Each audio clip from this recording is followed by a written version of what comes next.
చర్చలో పాల్గొనేందుకు మనతో సిద్ధంగా ఉన్నారు. మనతోటి సీనియర్ జర్నలిస్ట్ వీర్లపాటి శ్రవణ్ కుమార్ గారు స్టూడియోలో అందుబాటులో ఉన్నారు. అదేవిధంగా సినీ జర్నలిస్ట్ అశోక్ గారు కూడా మనతో అందుబాటులోకి వస్తారు లైవ్ ద్వారా. అదేవిధంగా సినీ నిర్మాత కేతిరెడ్డి జగదీశ్వర్ రెడ్డి గారు కూడా మనతో అందుబాటులోకి వస్తారు. అదేవిధంగా సీనియర్ జర్నలిస్ట్ అక్షర్ సత్యం గారు ఫోన్ ద్వారా అందుబాటులోకి వస్తారు. సినీ రాజకీయ విశ్లేషకుడు తిరుపతినేని చిట్టిబాబు గారు కూడా మనతోటి అందుబాటులోకి వస్తారు. ముందుగా మనం సీనియర్ జర్నలిస్ట్ వీర్లపాటి శ్రవణ్ కుమార్ గారితో మాట్లాడదాం. శ్రవణ్ కుమార్ గారు నమస్తే అండి. నమస్తే అండి. శ్రవణ్ కుమార్ గారు చెప్పండి, ప్రస్తుతం జరుగుతున్న ఈ మోహన్ బాబు మంచు మనోజ్ ఇద్దరి మధ్య గొడవల్ని ఏ రకంగా చూడాలి? అసలు ఈ 2 రోజుల నుంచి కూడా ఇదే పరిస్థితి నెలకొంది.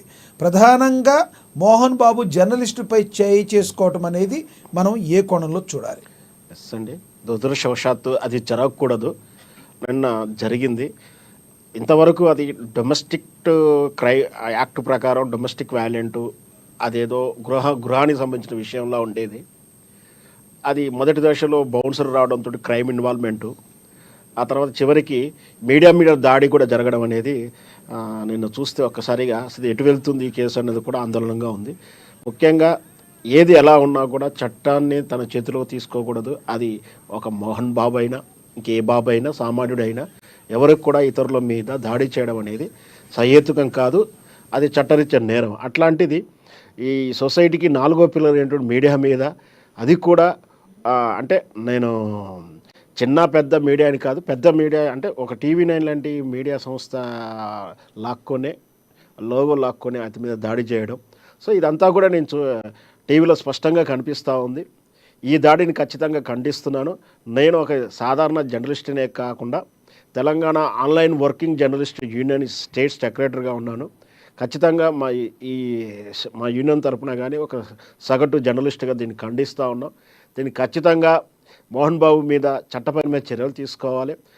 వెంటనే నిన్న దాడి చేయడం, దాని వెనక మళ్ళీ డ్రామా ఆడుతూ అతను వెళ్ళి హాస్పిటల్లో పండుకోవడం, అంటే అరెస్ట్ నుంచి తప్పించుకునే ప్రయత్నం చేస్తున్నాడు అనుమానం కూడా ఉంది. అట్లాంటి ఇన్ఫ్లుయెన్స్ పర్సను కాబట్టి ఖచ్చితంగా చట్టం మీరకుండా ఖచ్చితంగా మోహన్ బాబుని అరెస్ట్ చేయాలి, దానికి బాధ్యుని చేయాలి. ఏదో రాజీ ప్రయత్నం చేస్తున్నారని కూడా కొందరు వార్తలు అందుతూ ఉన్నాయి. మనోభావాలు దెబ్బతింటాయి. ఖచ్చితంగా చట్టం, ఎందుకంటే ఆయన విచక్షణ రహితంగా దాడి చేయడం జరిగింది. క్షణికావేశంలో చేసినది విచక్షణ రహితంగా చేయడం అంటే కక్షపూరితంగా కొట్టినట్టుగానే అతను అంటే మోహన్ బాబు ఒక కొట్టుడే కాదు, మిగతా పక్కన ఉన్నటువంటి బౌన్సర్లు, ఆయన ప్రైవేట్ సైన్యం కూడా ఇతరుల రిపోర్టర్లని ఉరికిచ్చారు. ప్రధానంగా మనం ఏదన్నా చూస్తూ ఉంటే గతంలో ఆ మనిషి యొక్క హావభావాలు, ఆయన చేసే ప్రవర్తన ఏ రకంగా ఉంటుంది దాన్ని కూడా తీసుకుంటాం కదా పరిగణలోకి. దానిలో భాగంగా మోహన్ బాబు గారు అంటే ఒక క్రమశిక్షణని, ఆయన ఎదురుపడిన వ్యక్తులు సరిగ్గా ప్రవర్తించకపోయినా తిడతారని కొడతారని ఒక నానుడైతే ఉంది.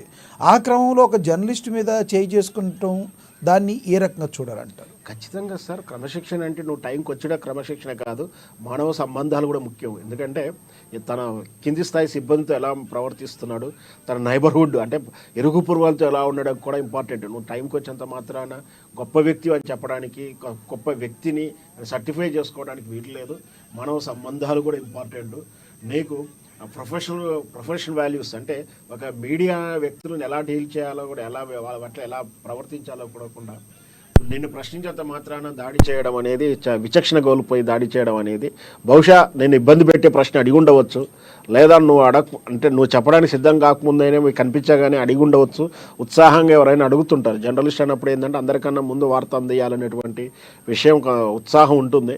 అంత మాత్రాన వచ్చి రావడంతో దాడి చేయడం, ఇంటి గేట్ అవతల దాకా తరమడం అనేది నిజంగా కూడా అంటే సమస్యకు తను ఎదుర్కొంటున్నటువంటి సమస్యకు పరిష్కారం వెతకాల్సి, దాని పరిష్కారం దిశగా ఆలోచించాల్సిన Mohan Babu media coverage, media పట్ల దృష్టిగా ప్రవర్తించడం, మీడియా మీద ఆడిపోసుకోవడం, బహిరంగంగా వాయిస్లో కూడా పెట్టాడు. మీకు కుటుంబాలు ఉంటాయని రకరకాల ఏదో వాయిదాను ఇచ్చాడు. అంటే మీడియా అంటే అటెన్షన్ ఉంటుంది ఖచ్చితంగా. ఎందుకంటే నువ్వు సెలబ్రిటీ ఒక్కటివే కాదు, సెలబ్రిటీవే మాత్రమే కాదు, నువ్వు ఒక పొలిటికల్ లీడర్గా ఉండే ప్రజల మనిషివి.